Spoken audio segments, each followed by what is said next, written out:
Hello. Welcome to my channel. Learn English with Olivia. At 5 o'clock on a September afternoon, Ronald Torbay was making preparations for his third murder. He was being very careful.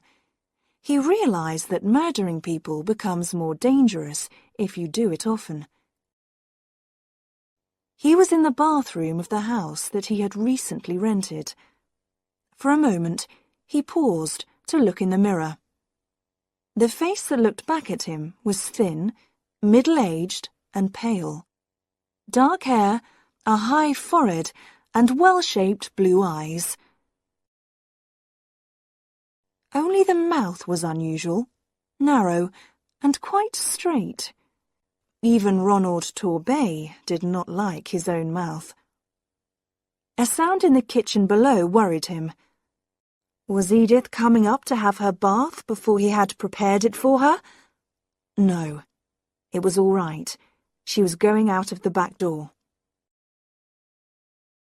From the window, he saw her disappearing round the side of the house into the small square garden. It was exactly like all the other gardens in the long street. He didn't like her to be alone there. She was a shy person, but now new people had moved into the house next door, and there was a danger of some silly woman making friends with her. He didn't want that just now. Each of his 3 marriages had followed the same pattern. Using a false name, he had gone on holiday to a place where no one knew him. There, he had found a middle-aged, unattractive woman with some money of her own and no family. He had talked her into marrying him, and she had then agreed to make a will which left him all her money. Both his other wives had been shy too. He was very careful to choose the right type of woman, someone who would not make friends quickly in a new place.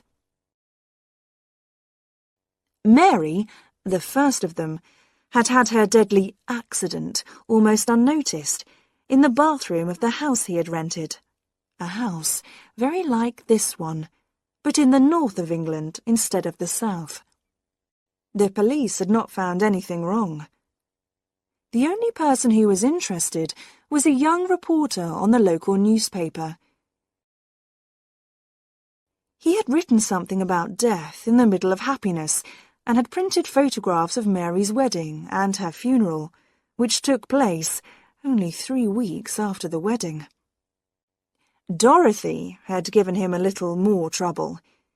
It was not true that she was completely alone in the world, as she had told him. Her brother had appeared at the funeral and asked difficult questions about her money.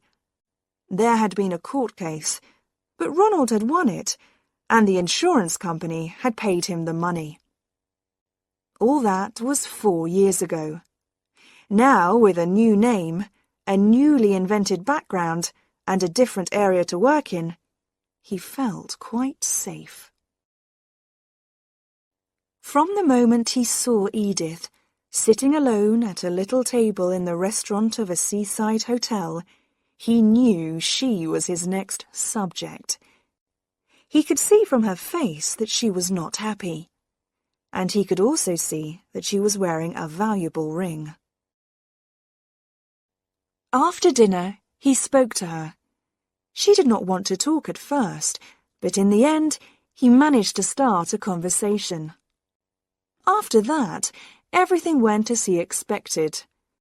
His methods were old-fashioned and romantic, and by the end of a week, she was in love with him. Her background was very suitable for Ronald's purpose. After teaching at a girls' school for 10 years, she had gone home to look after her sick father and had stayed with him until he died. Now, aged 43, she was alone, with a lot of money, and she didn't know what to do with herself. 5 weeks after they met, Ronald married her, in the town where they were both strangers. The same afternoon, they both made a will, leaving all their property to each other. Then they moved into the house which he had rented cheaply because the holiday season was at an end. It was the most pleasant of his marriages. He found Edith a cheerful person, and even quite sensible, except that it was stupid of her to believe that a man would fall in love with her at first sight. Ronald knew he must not make the mistake of feeling sorry for her. He began to make plans for her future, as he called it.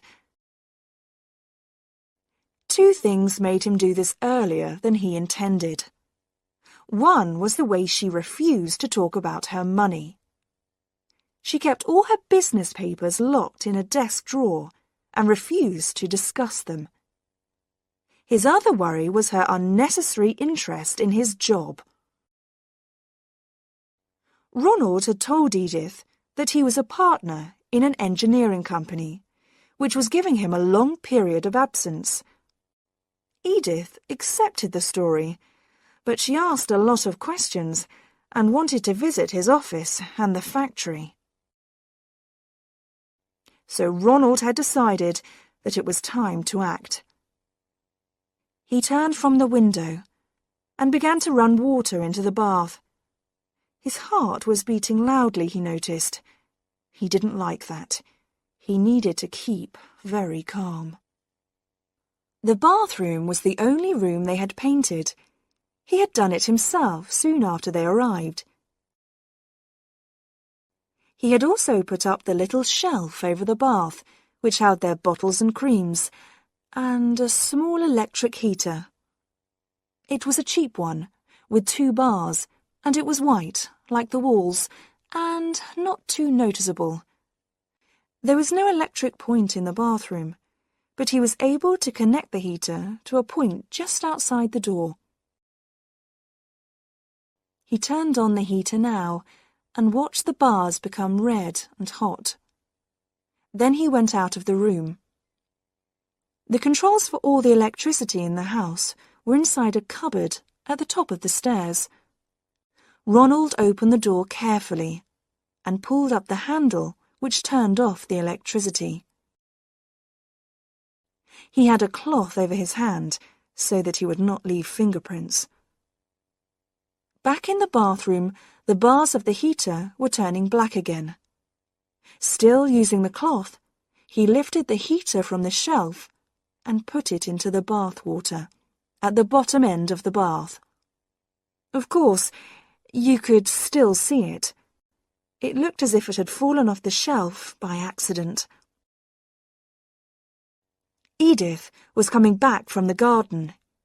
He could hear her moving something outside the kitchen door.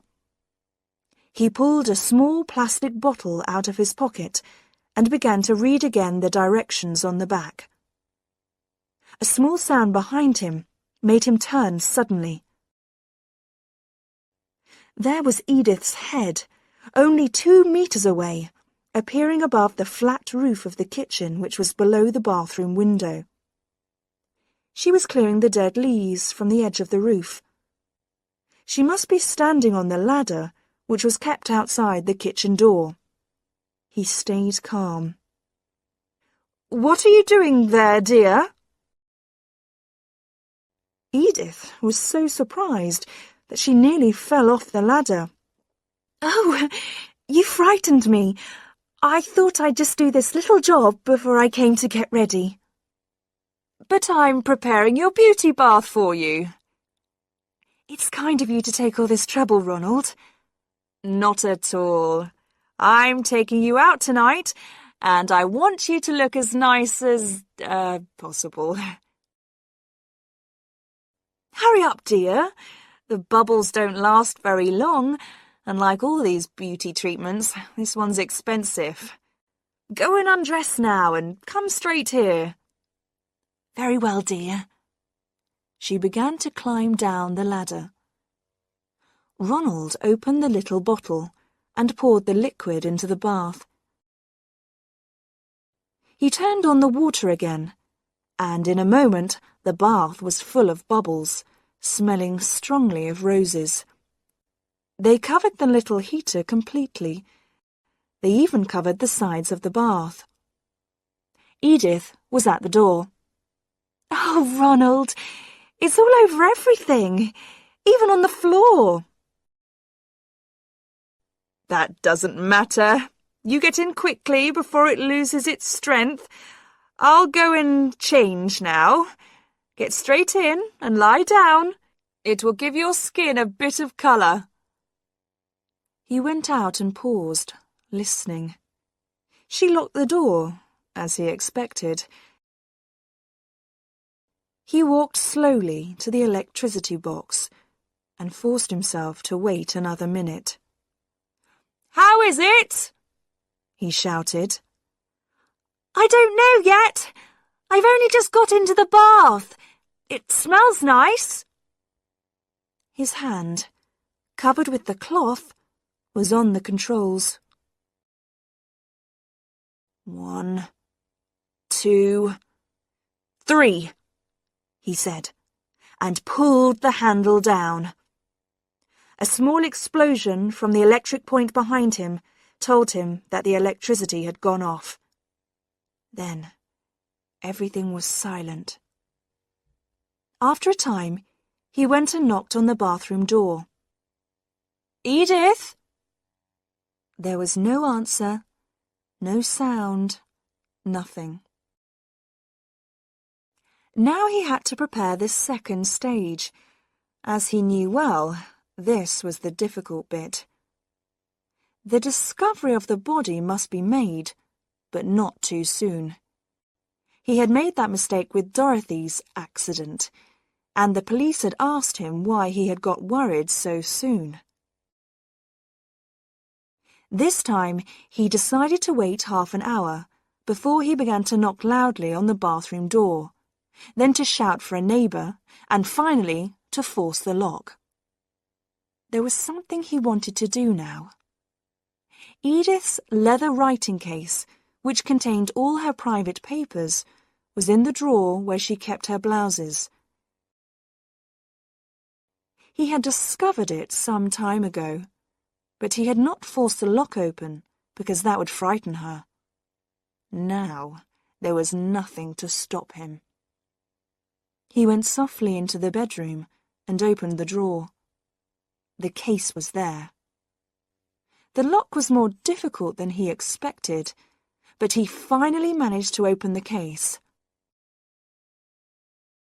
Inside, there were some financial documents, 1 or 2 thick envelopes, and on top of these, her post office savings book. He opened it with shaking fingers and began reading the figures. £17,000, £18,600, £21,940. He turned over a page, and his heart jumped wildly.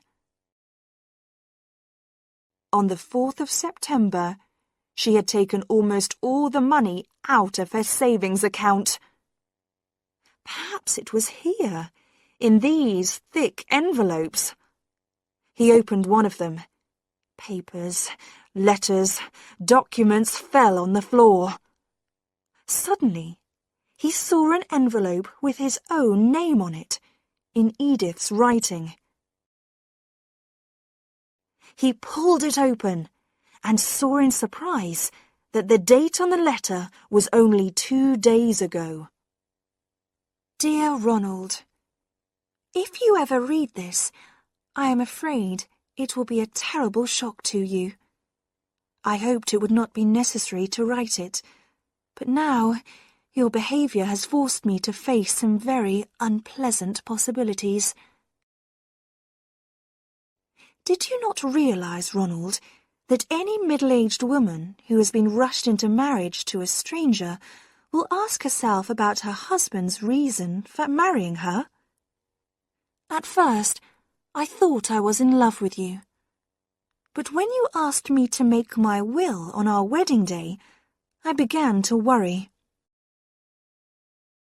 And then, when you started making changes to the bathroom in this house, I decided to act quickly.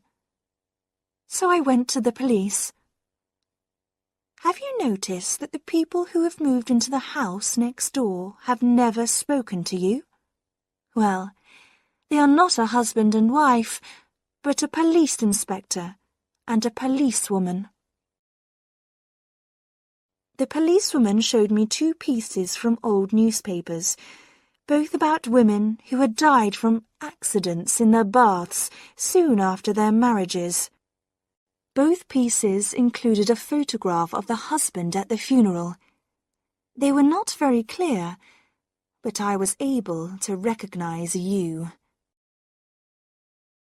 So, I realized that it was my duty to agree to do what the inspector asked me to do. The police have been looking for the man since the photographs were given to them by your second wife's brother. The inspector said the police needed to be sure that you were guilty. You must be given the opportunity to try the crime again. That's why I am forcing myself to be brave and to play my part. I want to tell you something, Ronald. If one day you lose me, out of the bathroom, I mean, you will find that I have gone out over the kitchen roof and am sitting in the kitchen next door.